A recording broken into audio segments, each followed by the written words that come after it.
After watching today's video, you are gonna know the top 5 best warbonds that are actually worth buying as soon as possible. And these warbonds will also give you amazing options for build crafting, and they will also make the end game difficulty easier. There's been a lot of changes within the game. We got a bunch of new enemies on the bug side, for example, and those enemies 100% did affect the meta of warbonds. We also had some buffs to some of the items in said warbonds, which also made a big difference. Some crazy items added to the game as well, thanks to some of the newest warbonds, and so on. I'm going to be breaking down all of that. The first warbond that I want to talk about is Cutting Edge. I still believe that this one is one of the best warbonds within the game, and there's a reason for that. If you don't have any of the warbonds, this is going to be one of those that gives you something against every faction. On the first page here, you guys will see that we have the sickle. If you do enjoy auto rifle style weapons, even though this is not considered an AR within the game, it performs like one. And let me tell you this, it's definitely one of the best AR feeling weapons within the game. It has infinite ammo, it is light armor penetrating, and it has a heat system, which means that essentially if you get used to it, you're never going to be running out of ammo, and you can use this weapon no matter which faction you're fighting. As long as you're landing your shots, it feels really good. So once again, if you enjoy ARs, you can't go wrong with the sickle. When it comes to the armor, we have the arc resistance armor, which means that, you know, if you're using weapons like, for example, if your teammates are using weapons like the arc thrower or the blitzer, you're not going to be taking any damage. When it comes to the booster, nothing crazy here. Not one of the best boosters. You're not going to be chasing this warbond for that at all. And on the second page is where it gets even more interesting. One of the coolest items within the game is the stun grenade. Now, this is great crowd control. However, as we move on to the other warbonds, there's going to be one specific one that is the king of crowd control. And previously, I would tell you that the stun grenade is the best one when it comes to crowd control, but I do believe the CC meta has completely shifted. But that said, just because this warbond offers you really good weapons overall, as you will see here in a second, I still think that overall value of this one is very good because you get options for essentially every faction. And speaking of options for every faction, the plasma shotgun is going to be one of those weapons. This weapon works really well against the bots, the illuminates, and the bugs. Is it currently the top of the food chain? No, but I still believe it is an A tier and it feels really good. The ammo economy is very nice. The ad clear is pretty decent and it has amazing stagger as well. So it is a very reliable weapon across the board. And then on the final page, we do have the one and only blitzer, which I still consider the best weapon within the game when we're talking about the bugs, and it is extremely strong against the illuminates as well. So for example, if you prefer fighting the terminates, this warbond becomes even better for you because of blitzer alone. But that said, it also slaps illuminates around. This weapon has stagger and stun buildup, and it is one of the most powerful weapons in the game for 2 out of 3 factions. So that's a huge value right there. When it comes to the secondary, this is a laser pistol. Essentially,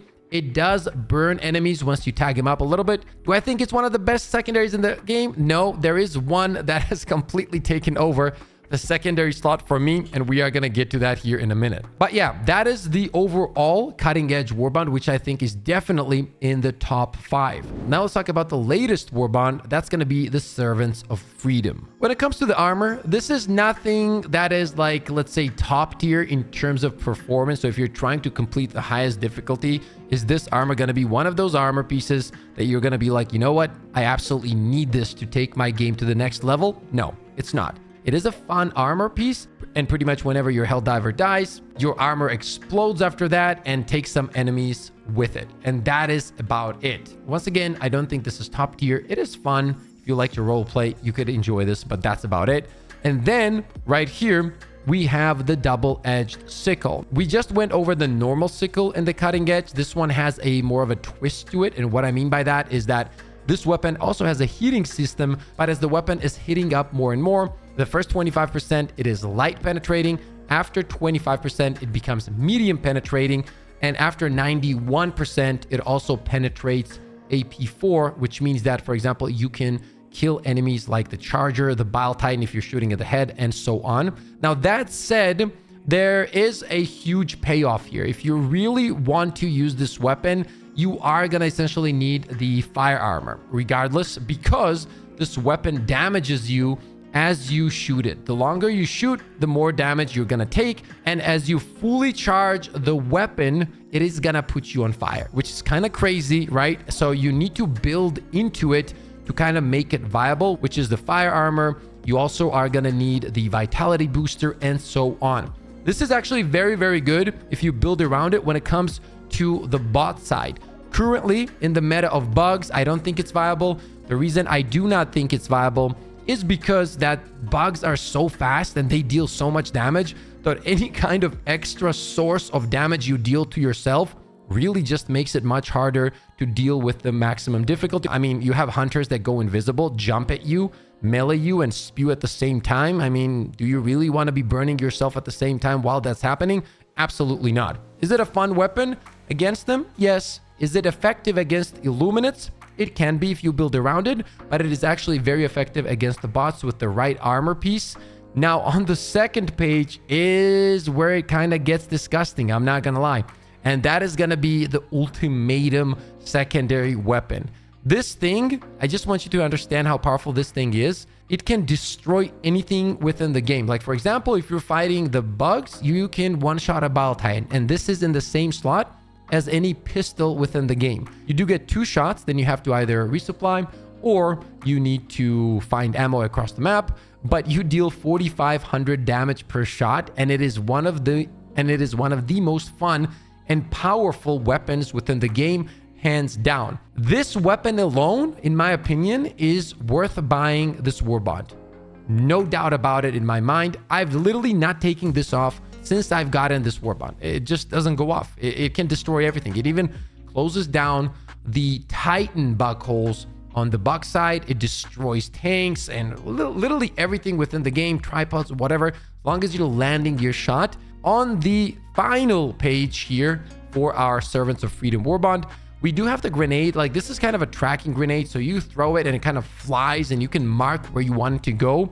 Even though the idea I find is really, really cool, do I think that this is one of the best grenades in the game? Absolutely not. Are you going to be using this in terms of how powerful it is and as a tool to make the maximum difficulty of the game easier for you? No. The answer is no. No matter which faction you're going to be fighting, you're not going to be running this all the time as your main grenade. There's just way better options.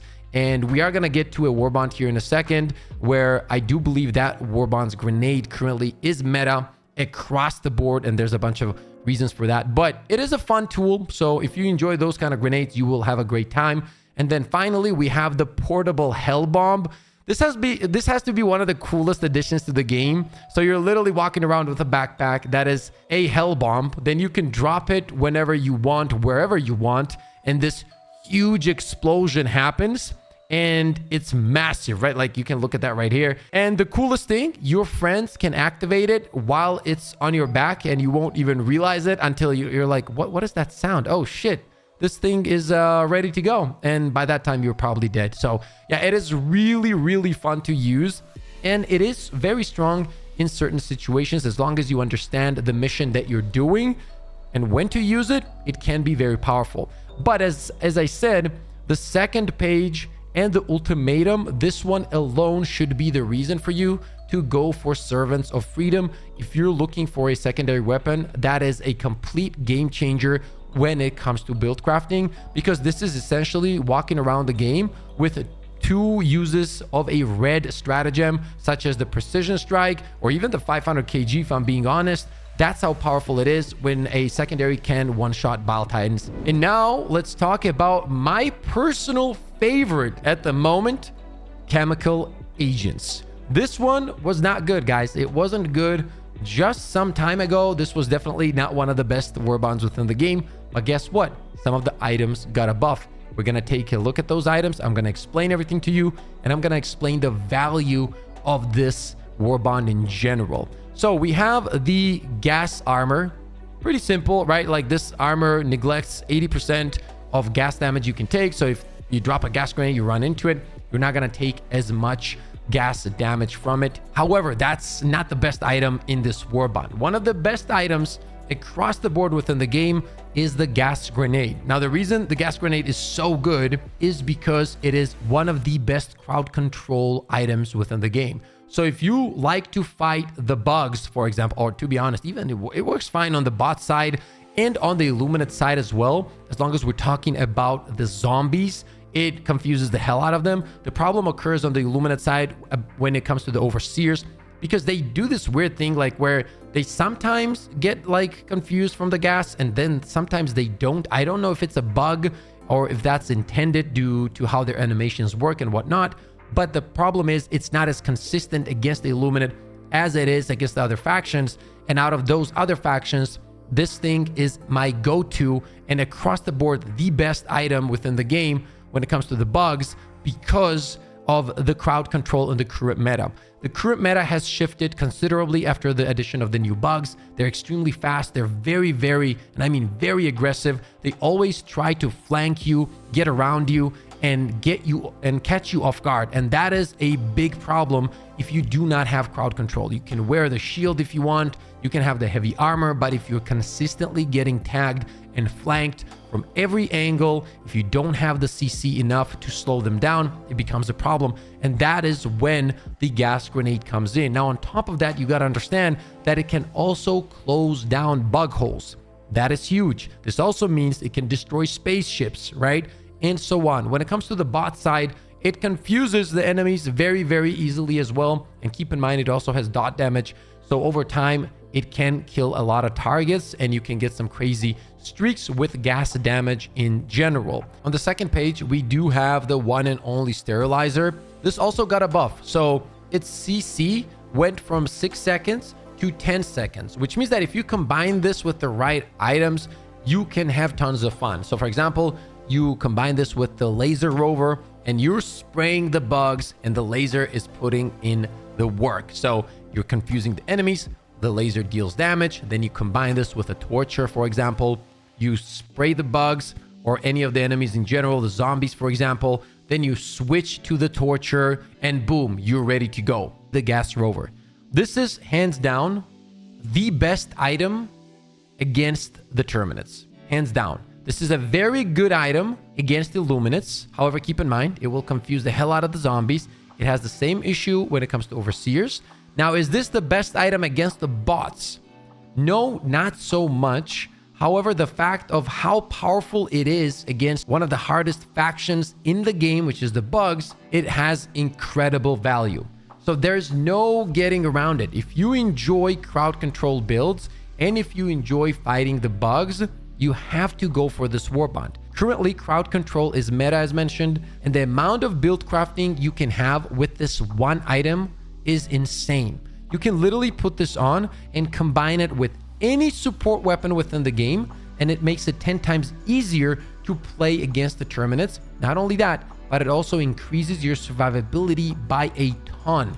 And I mean by a mile compared to any other item within the game. Now let's talk about Democratic Detonation, because this is also one of the best warbonds across the board for all factions. The chemical agents, that one is more focused on bugs and can be used against Illuminates. The grenade is good across the board, but this one is 100% for every faction within the game. For example, the first item that we're going to talk about is the thermite. I mean, you have a grenade that can destroy Hulks, Chargers, Bile Titans. I mean, what else do you really need, right? Like one throw, Charger is dead. It's very powerful.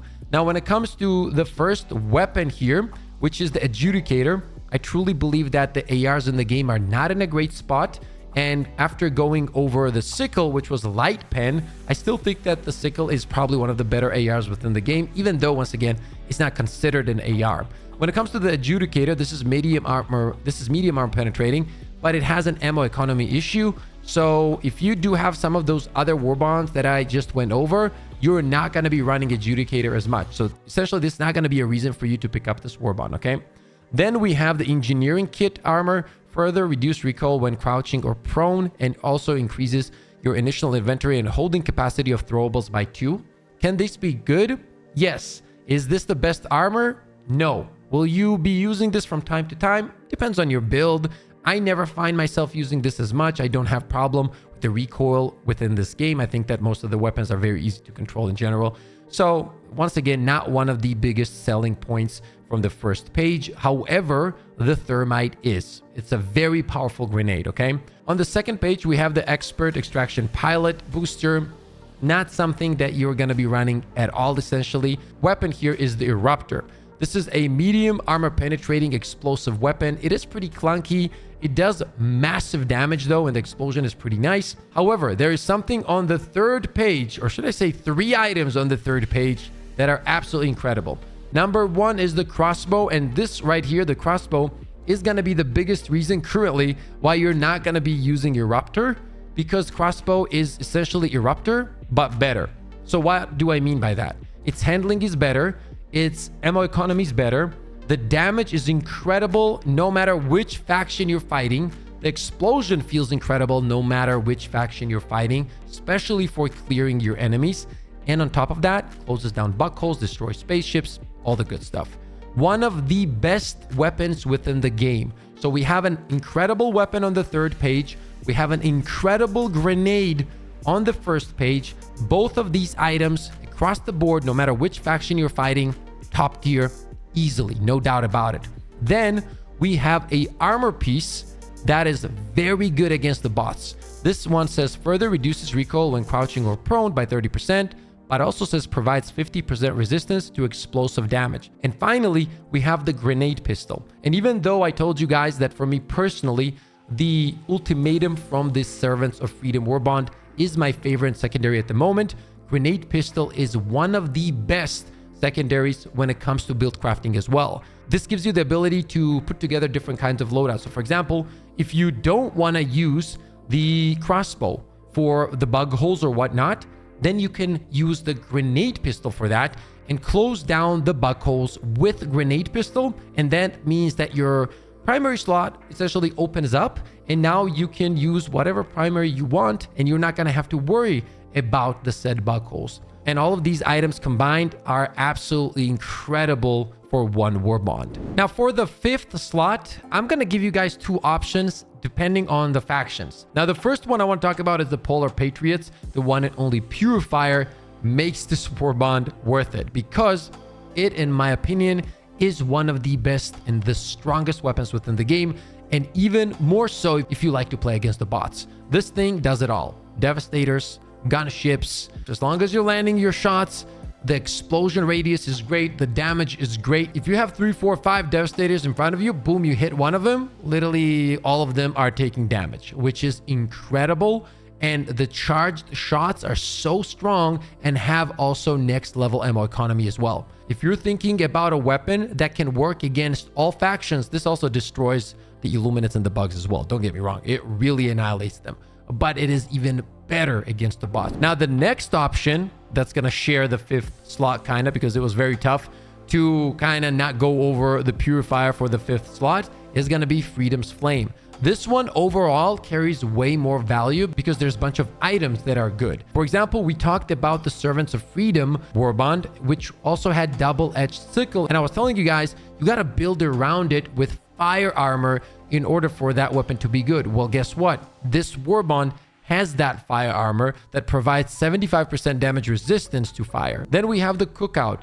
Arguably, one of the better weapons within the game as well. Probably top 3, top 5, depending on which faction you're fighting. Currently against the bugs, next to the blitzer, top 2 weapons. It has great damage, stagger, amazing ammo economy, and it burns enemies as well. It's also very good against the Illuminates because the burn damage is there. Then on the second page, we have the Torture. The Torture is easily one of the best when it comes to the bugs, because it literally can kill even the Bile Titans, which means it can take out the strongest enemies within the game when it comes to the Terminates.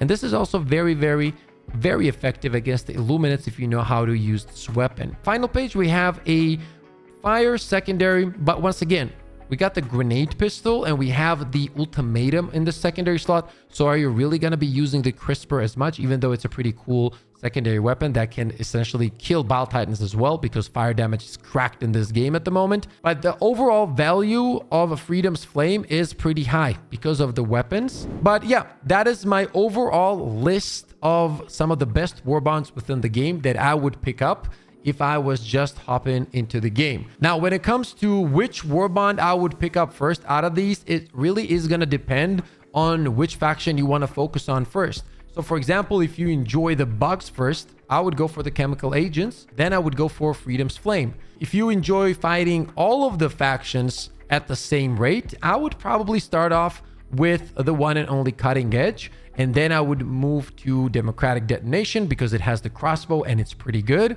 And then I would move to Servants of Freedom because of the ultimatum that already gives me really good build options across the board, no matter which faction I'm fighting. Then I would pick up Freedom's Flame or Polar Patriots. And finally, I would pick up Chemical Agents. But for me personally, Chemical Agents will always be one of the best ones in the game. And when it comes to the Illuminates, it doesn't really matter as much because the Illuminates are not hard to fight. And all of the options that we already covered really do destroy Illuminates across the board. Okay, let me know what you guys think in the comment section below. Thank you so much for all the love and support as always. I got tons of more content on the way for Helldivers 2. Stay positive, stay disciplined, and I'll see you all on the next one.